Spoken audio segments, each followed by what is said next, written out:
Assalamualaikum warahmatullahi wabarakatuh. Selamat datang di channel Wisnu Ardianto. Kita maju bersama. Yeah, yo!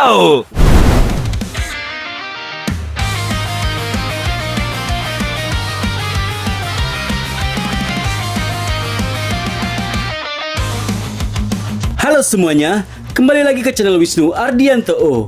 Dalam setiap kisah kepahlawanan, selalu ada sosok yang tampak tenang di permukaan, tetapi menyimpan badai besar di dalam dirinya.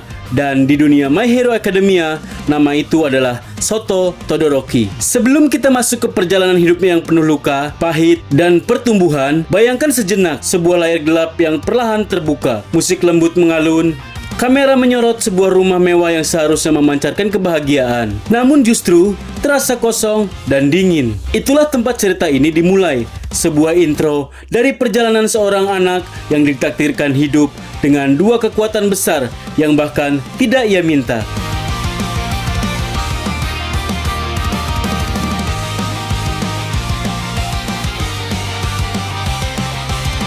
Kita tidak sekadar membahas quirk, tapi membahas jiwa di baliknya. Karena kisah Shoto bukan tentang panas dan dingin semata.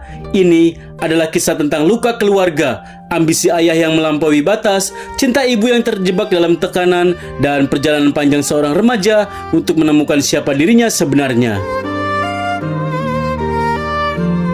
Di balik pintu tertutup rumah Todoroki, dunia yang tampak sempurna itu sebenarnya penuh retakan yang hampir tak terlihat. Endeavor, sang pahlawan nomor 2, begitu terobsesi dengan gelar nomor 1 hingga ia rela melakukan apapun untuk mencapainya. Ketika ia menyadari bahwa ia tidak bisa melampaui All Might dengan kekuatannya sendiri, ia memutuskan untuk menciptakan pewaris yang melakukannya. Perkawinan mereka bukan hasil cinta sejati, melainkan perkawinan quirk, sebuah hubungan yang terbentuk berdasarkan kalkulasi kekuatan genetika. Bagi Endeavor, Shoto adalah proyek masa depan, bukan seorang anak yang membutuhkan kasih sayang. Dan sejak itulah perjalanan berat Shoto bermula.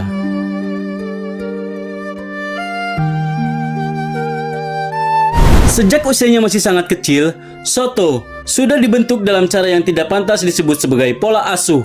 Latihan keras yang diberikan setiap hari, bahkan sebelum ia mengerti apa itu mimpi atau apa itu masa kanak-kanak. Sementara itu, ibunya, Rei Todoroki, perlahan mulai merasakan tekanan psikologis yang luar biasa. Dia mencintai anaknya, tetapi setiap kali melihat warna merah di rambut Shoto, warisan dari Endeavor, ia teringat pada sosok suaminya yang kasar dan menakutkan. Tekanan itu mengikis kesehatan mentalnya sedikit demi sedikit, hingga suatu hari, rasa putus asa itu memuncak.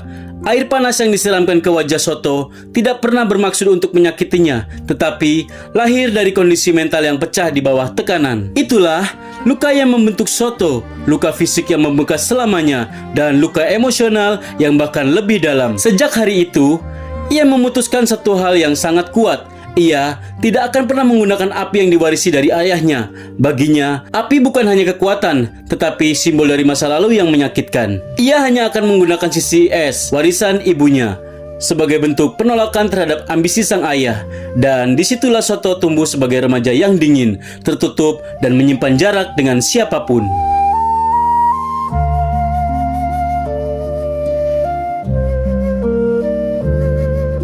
Ketika akhirnya masuk UA High School, Shoto muncul sebagai murid jenius yang tampak sempurna. Quirknya 2 kali lipat lebih kuat daripada murid lain. Penampilannya memukau, sikapnya dingin dan tidak tergoyahkan. Tapi semua itu hanyalah selimut tipis yang menutupi kenyataan bahwa ia adalah remaja yang masih terperangkap dalam luka masa kecilnya. Langkahnya selalu tegas, tetapi hatinya masih penuh konflik. Ia melangkah bukan hanya karena ingin, melainkan karena ini adalah jalur yang dipaksakan sejak lahir.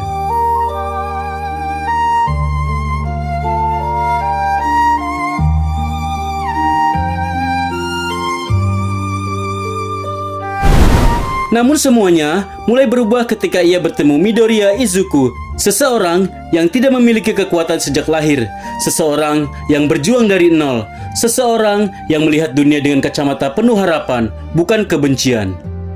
Midoriya tanpa sengaja menampar kenyataan bahwa Soto bukanlah alat, bukan rancangan ayahnya, bukan bayangan dari masa lalu. Dalam pertarungan di turnamen olahraga UA, Midoriya memberi dorongan terbesar dalam hidup Soto, pilihan untuk menjadi dirinya sendiri, bukan sekedar perpanjangan ambisi Endeavor. Pertarungan itu menjadi momen titik balik, momen ketika api Soto menyala kembali, bukan karena ia menerima ayahnya, tetapi ia mulai menerima dirinya sendiri. Dari sana, perjalanan Soto semakin dalam.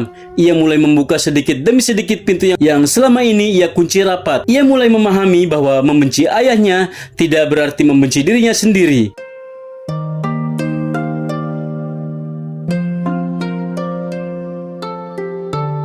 Ia kini mulai berdamai dengan ibunya yang kini sedang menjalani pemulihan mental. Ia mulai berbicara, mulai merasakan, mulai memilih dengan kesadarannya sendiri. Perjalanannya tidak instan, kadang penuh keraguan, kadang penuh kemarahan, kadang penuh kebingungan. Tetapi Soto tetap melangkah, karena itulah satu-satunya cara agar membangun identitas yang selama ini hilang. Hubungannya dengan Endeavor pun mengalami dinamika yang sangat kompleks. Endeavor yang dulu keras dan dingin, kini berusaha berubah. Ia sadar bahwa ia telah melakukan kesalahan besar dan mencoba memperbaikinya. Meski ia sendiri tahu bahwa luka yang ia buat tidak akan hilang begitu saja. Soto tidak langsung memaafkannya. Ia tidak tiba-tiba melupakan semuanya. Tapi ia belajar bahwa memaafkan bukan selalu tentang memberikan kesempatan kepada pelaku, tetapi tentang memberi ruang bagi dirinya sendiri untuk tumbuh tanpa dibebani masa lalu. Itulah kekuatan emosional Soto, kemampuan untuk tidak menyerah pada kebencian meski ia memiliki semua alasan untuk melakukannya.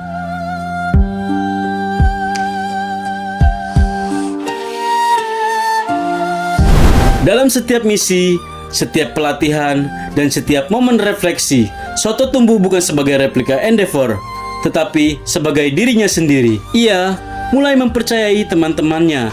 Ia mulai menemukan tujuan. Ia mulai memahami bahwa quirk bukan sekadar warisan biologis, tetapi alat untuk membantu orang lain, sesuatu yang ia ingin gunakan dengan caranya sendiri. Api dan es bukan lagi simbol konflik batin, tetapi simbol bahwa ia adalah perpaduan dua dunia yang akhirnya ia terima sebagai satu identitas utuh.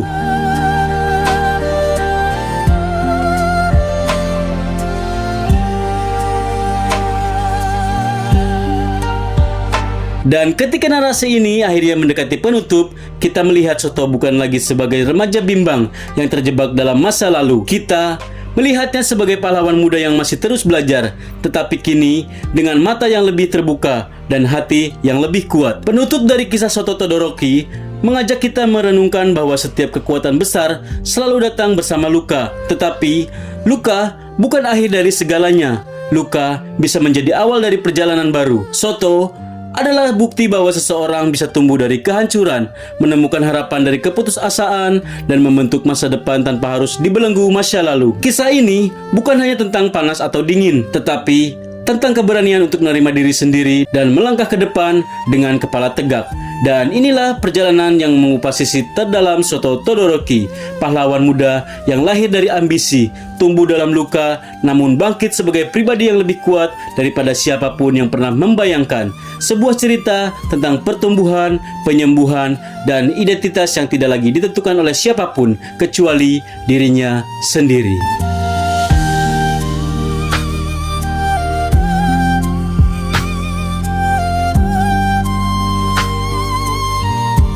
Sekian untuk video kali ini. Jangan lupa share, like, komen, dan subscribe kalau kalian suka dengan video ini. Sampai jumpa di video berikutnya dan wassalamualaikum warahmatullahi wabarakatuh.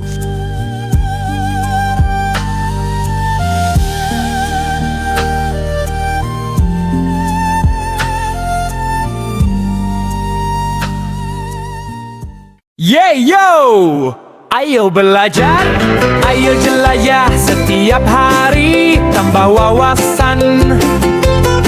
Pengetahuan itu seru, tak terbatas waktu. Di channel Wisnu Ardiantu kita maju bersama. Yeah yo!